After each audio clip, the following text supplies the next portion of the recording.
Hello दोस्तों, once again a warm welcome to Elite. दोस्तों, आज हम रोमांटिक एज के महान पोइट विलियम वर्ड्सवर्थ की लिखी poem she dwelt among the untrodden ways को डिस्कस करने जा रहे हैं। It is the second of Wordsworth collection of poems called Lucy poems. वास्तव में ये पोयम एक बैलेड है दोस्तों, जो वर्ड्सवर्थ और कॉलरिज के लिखे लिरिकल बैलेड्स के सेकंड एडिशन अर्थात 1800 में पब्लिश हुआ था। पोयम की थीम है transience of life, death and loss. चलिए अब इस पोयम को लाइन टू लाइन समझते हैं दोस्तों। She dwelt among the untrodden veg. She यानी कि लूसी निवास करती थी अनट्रोडन वेज के बीच में। Here untrodden means not having been walked on, जिन पर चला ही ना गया हो। अर्थात लूसी ऐसे मार्गों से घिरे हुए एक स्थान पर रहती थी जिन मार्गों पर बहुत ही कम लोग आते जाते थे। Beside the springs of Dove, Dove here is the name of river and springs means water streams, जलधाराएं। लूसी की वो कॉटेज डव नदी की जलधाराओं के पास मौजूद थी दोस्तों। अ made whom there were none to praise and very few to love। उस सुदूर और एकांत स्थान पर रहने वाली मेड यानी कि यंग अनमेरिड गर्ल लूसी को देखने और उसकी ब्यूटी को एप्रिसिएट करने वाला कोई भी नहीं था। It means Lucy didn't get the appreciation she actually deserved। और इसके अलावा there were very few to love, अर्थात उसे प्रेम करने वाले भी बहुत ही कम थे, वे भी उसके माता पिता ही हो सकते थे। Let's move on to the next stanza now.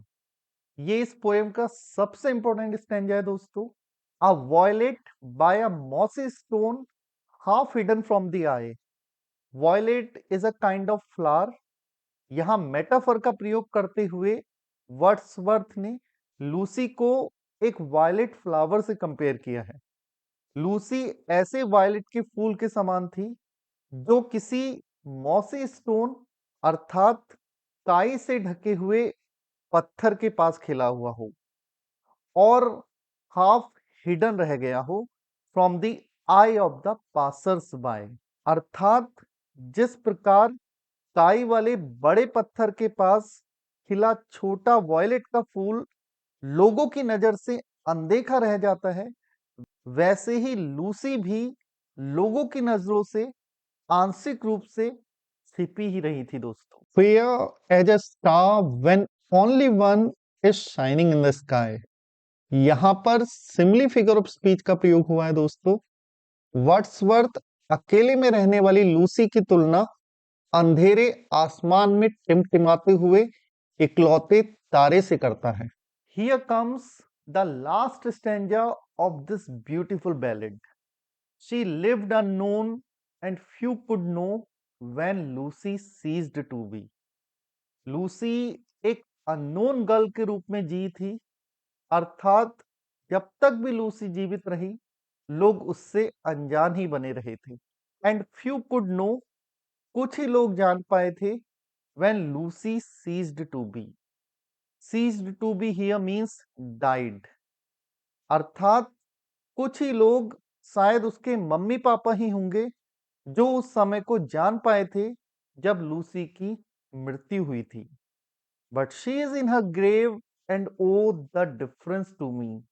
लेकिन अब तो लूसी अपने कब्र में है और oh the difference to me, और उसकी असामयिक मृत्यु ने मुझे झकझोर कर रख दिया है। Her untimely death has brought a great difference to my mental peace. आज भी जब मैं उस डव नामक नदी के स्रोत झरनों के पास से गुजरता हूं और उस एकांत कॉटेज की तरफ देखता हूं तो लूसी की मुझे बहुत याद आती है। यहीं पर ये बैलेट समाप्त भी हो जाता है दोस्तों। Thank you very much.